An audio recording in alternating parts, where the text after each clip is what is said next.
how would the Empire have handled the Yuuzhan Vong? We're going to look at that question and others on today's video.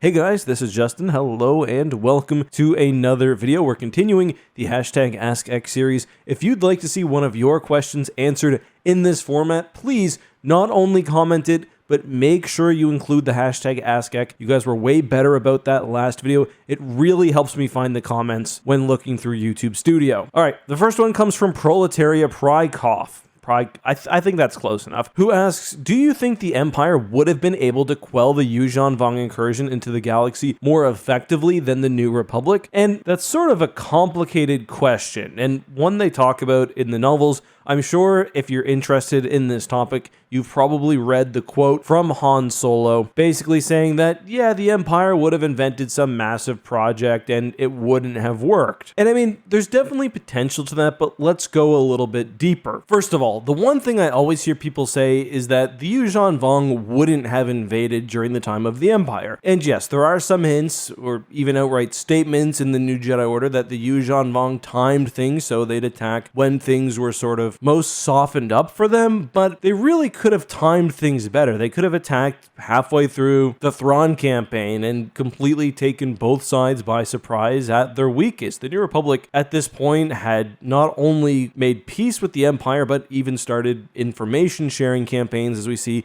at the end of the Thrawn duology. Really, the New Republic was most softened up by the presence of spies in the galaxy like Nomenor, who were purposefully finding and knocking on fault lines. The fact is, the Yuuzhan Vong were never really sure if they were going to invade. That's something revealed in the second to final novel. Before Supreme Overlord Shimra, the prior Overlord actually wanted to either do a smaller invasion or look for another resting point. But more directly onto the question. First of all, the New Republic did have the resources to beat the Yuuzhan Vong. I mean, we see that because they managed to do so. The Yuuzhan Vong were in a very difficult position in that they had to pierce the galaxy through the space called Vector Prime, establish a beachhead, start to regrow their technology and biots, all while facing enemies on all sides. The main weakness of the New Republic was a lack of response from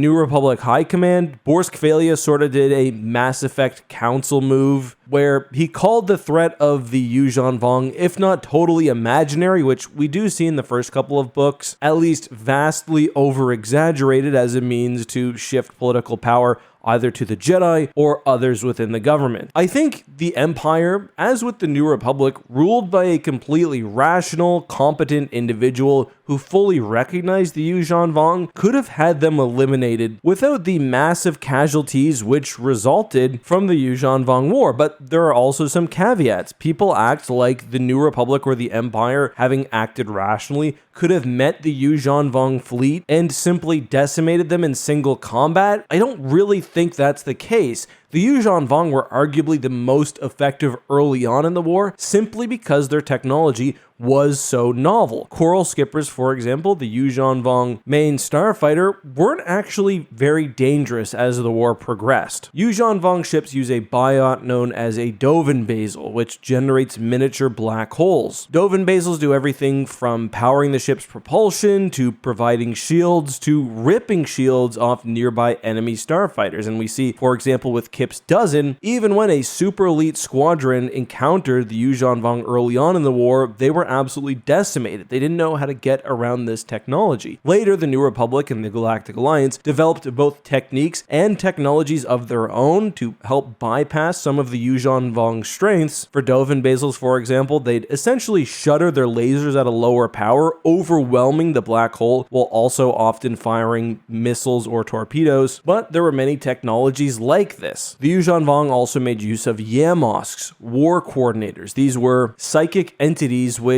essentially coordinated vessels and warriors during battle, and it made early Yuuzhan Vong fleets incredibly effective until the New Republic developed countermeasures. Again, any sort of blitz by the New Republic or the Empire is going to have to face the full might of untested, incredibly effective Yuuzhan Vong technology. In a way, the New Republic almost benefited from letting the Jedi and smaller strike forces go in, get small victories, suffer losses, but none great enough to actually destabilize the entire galaxy so that the information could be gleaned. However, by the time the Yuuzhan Vong were mounting a full invasion and pushing towards the galactic center in Coruscant, they had supply lines set up, they were growing technology across thousands of captured Vong-formed worlds, and by that point, it was a little too late. The Empire, at the height of its power, certainly had more raw force than the New Republic, especially if you consider super weapons, but the New Republic had better technology, and sure, the Death Star would have helped blow out a couple of world ships, but the Yuuzhan Vong would have taken care of it, and the New Republic used Star Destroyers, it used Super Star Destroyers, it used even more powerful ships like the Viscount and the Mediator, or rather the Mediator line. The actual Mediator was destroyed separately, but these were vessels created in the years directly preceding the war. One of my main concerns with the Empire is, although they don't have Borsk Phalia at charge, they have arguably something worse, Emperor Palpatine. If I'm a strategist looking at the war, my main fear is that Emperor Palpatine sees the potential political opportunity offered by the Yuuzhan Vong as an excuse to fully militarize his force, and he makes the exact same mistakes as the New Republic, letting them get a foothold, letting them prowl basically untethered through the Outer Rim. Funny enough, the incredible cross-section for episode 3 even talks about the Empire using the threat of raging barbarians from outside the Outer Rim as a justification for further militarization, so I think Palpatine maybe, again, uses the Yuuzhan Vong. And he also is lacking his greatest faculty when it comes to the Vong, and that is the Force. The Yuuzhan Vong exist outside the Force, so it's going to be interesting to see how he responds. Other things worth noting is that the Empire would be less afraid to use certain techniques like bioweapons or even an outright campaign to eliminate the Vong as a species entirely, extermination, which the Jedi in particular were against, but I think for good reasons outside the moral ones. Yuuzhan Vong biology, for example, was very similar to that of many species in the Star Wars galaxy, especially humans. There's a very real possibility that Alpha Red, which was the anti-Vong bioweapon, could have jumped to humanity and it could have been game over. The Empire would have also certainly put less efforts into protecting refugees and ferrying survivors across the galaxy, but they ended up benefiting the New Republic, I think at least, ignoring the humanitarian point of view by the time the war was over. One major thing that the Empire lacks, however, that arguably shifted the war for the New Republic was the presence of Jedi. The Yuuzhan Vong pretty much immediately recognized Jedi as the greatest threat to their invasion, and they launched a campaign to try to turn the galaxy against its protectors, a campaign which was quite successful for a while. They also developed specific tools like the Voxen, recognizing the Jedi threat again, and in the end it would be Jedi like Luke Skywalker, like Jaina Solo, like Anakin, and perhaps most relevantly, like Jason, who would turn the war and find a resolution which didn't see both sides grinding each other into the dust. So could the Empire have won? Yeah, but I don't think it's quite as cut and dry as some people suggest. With that being said, we'll answer one or two very quick questions. The 7th Fleet says, Ek, do you have a collection of Star Wars novels at home? What are your favorite novels? Which novels do you think portray Star Wars in the best way? Etc. So maybe I'll cover this a bit more in depth. Right now, my kids are sleeping upstairs, so I don't want to wake them up by getting pictures of my bookshelf. But yes, I do have a decently sized collection of Star Wars novels, though. And my older house, I did have to downsize a little bit. I read mostly on Kindle. It's just my preferred way to read, and really right now I'm big into audiobooks because I'm a busy guy, but I can find time to take my son in a stroller on a walk, pop an audiobook in. It's one of the easiest ways to keep up to date with reading when you're a busy adult. As for my favorite novels, well, you gotta check out my podcast, Tapcaf Transmissions. We're reading through all of Star Wars Legends, and we actually have a tier list. We're updating it as we go, but I'll just say the books I've given S to, the highest ranking, include Darth Plagueis, Heir to the Empire, The Last Command, Alphabet Squadron Victory's Price, the Revenge of the Sith novelization. Well, there have been many 5s, including several of the X-Wing books, the Thrawn duology, which I really like, and more. From the New Jedi Order, my highest rank books so far are Traitor and Edge of Victory Conquest, both of which get 5s. And I am very, very hesitant to give out anything higher than average, so a 5 and especially a 6 are really high praise. All right, finally, in this next one, I'm going to cover in a full video. If you guys are interested, let me know.